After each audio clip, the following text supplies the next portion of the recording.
I'm from the Kirkview School. Today I'm going to declaim a speech given by Malala Yousafzai. I have found that people describe me in many different ways. Some people call me a girl who was shot by the Taliban, and some the girl who fought for her rights. Some people call me a Nobel laureate now. As far as I know, I'm just a committed and even stubborn person who wants to see every child getting quality education, who wants to see women having equal rights, and who wants peace in every corner of the world. Education is one of the blessings of our life. We had a thirst for education. We had a thirst for education because our future was right there in that classroom. We would sit and learn and read together. We would sit with big dreams in our eyes. We wanted to make our parents proud and prove that we could also excel in our studies and achieve those goals which some people think only boys can. But the things did not remain the same. When I was in Swat, which was a place of tourism and beauty, suddenly changed into a place of terrorism. Women were flogged, people were killed, and our beautiful dreams turned into nightmare. Education went from being a right to being a crime. Girls were stopped from going to school. We could not just stand by and see those injustices of the terrorists denying our rights. We decided to raise our voice and tell them, have you not learned that in the Holy Quran, Allah says, if you kill one person, it is as if you kill the whole humanity. And do you not know that the very first word of the Holy Quran is the word Ikra, which means read. The terrorists tried to stop us. They attacked on me and on my friends, which were on the school bus in 2012. But neither their ideas nor their bullets could stop us. We decided to raise our voice. Let this be the last generation that decides to be the last. Let this generation decides to be last which sees empty classes, lost childhoods and wasted potentials. Let this be the last time that a girl is forced into early child marriage. Thank you. Good morning everyone. I am Ankit and today I am standing before you to deliver a speech on Abraham Lincoln. He will have to learn. I know that all men are not just, all men are not true, but teach him also that for every scoundrel there is a hero, that for every selfish politician there is a dedicated leader. Teach him also that for every enemy there is a friend. I know it will take time, but teach him if you can, that $1 earned is of far more value than £5. Teach him to learn to lose and also enjoy the winning. Steer him away from envy, and if you can, teach him the secret of quiet laughter. Let him learn early that the bullies are the easiest to lick.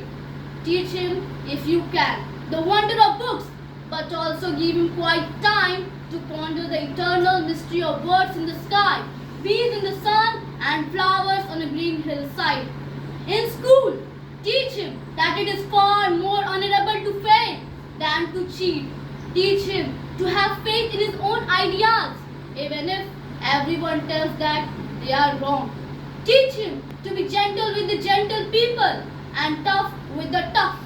Try to give my son the strength not to follow the crowd when everyone is getting on the bandwagon. Teach him to listen to all men, but also to filter all he hears on a screen of truth and take only the good which comes through. Teach him how to laugh when he is sad. Teach him that there is no shame in tears. Teach him to scoff at cynics and to beware of too much sweetness. Teach him to sell his brawn and brain to the highest bidders, but never put a price tag on his heart and soul. Teach him to close his ears to a howling mob and to stand and fight if he thinks he is right. Treat him gently. Do not cuddle him, because only the test of fire makes fine steel. Let him have the courage to be impatient and have the patience to be brave.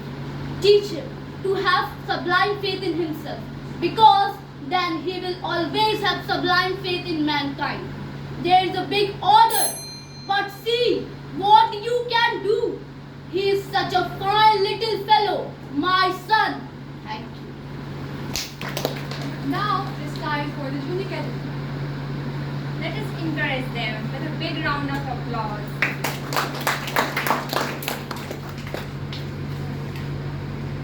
I invite the first speaker, Arya Anand.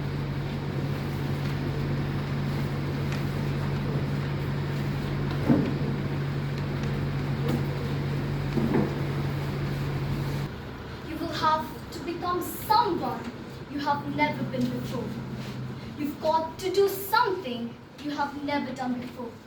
You got to say something you never said, and you got to go to a place that you have never been. You get to redesign. You are your Michelangelo. You are your greatest sculptor. You get to choose as much as you want. And if it doesn't make you a little afraid, then you ain't playing big enough. Your knees are supposed to knock a little bit. Your teeth are supposed to shatter. There's supposed to be at least 2 butterflies in your stomach. If not, then you're playing inside your comfort zone. And we mistake the fact that we're supposed to be comfortable 24/7. Well, comfortable is equal to complicit. I'll choose inconvenience every day, any day to make a difference on the planet. So I come here to talk to the game changers and to the change agents who are willing to confront any part of yours that's not talking to your wildly, madly, amazing future. You are the designer of your destiny. You are the author of your autobiography. You write a life story. No one can write a financial, spiritual, and emotional story but you. The pen has always been in your hands. Ask yourself, what's my dream? What are you willing to do that you have never done before? Are you willing to do that thing that you have never done before? Are you willing to look at your fears? Are you willing to look at the fact that there's always healing to come? There's always growth to come. Feel the breeze of possibilities of not knowing whether you will fly. You've heard me say this before, that there's a birthday and a transition day. And in between lies all the opportunities of this world. That's that potent. That is, are you willing to disrupt my life? You're not put here to leave my life calm. You're here to cause me to want to be someone I've never been. Do something I've never done because you have crossed my path. It's going to cost you more time than you thought you'd have. It's going to cost you much more money than you thought you'd invest. It's going to cost you that sense of, oh my God, I gotta leave. I gotta die to the old me to allow my new me to be born to my future. This is the year for reset, for restart. I aim for reignite and for redesign. I stopped by to ignite your fire, to have you confront fear. I stopped by for you to no longer make fear your enemy, make fear your fuel, because fear is an emotion like any other emotion. We just give it no power. That fear no longer becomes your fortress, rather becomes your fuel. Fear pushes you forward. Now, repeat this within you. I am ready for my next best season because I know that I am the designer of my destiny. I know that I am the author of my autobiography. I am writing my life story and others will be inspired by it. On one page, they'll read my fear. And on the next page, they'll know I did it anyways. I commit to hold fear in one hand and passion in the other, and leap and leap and leap out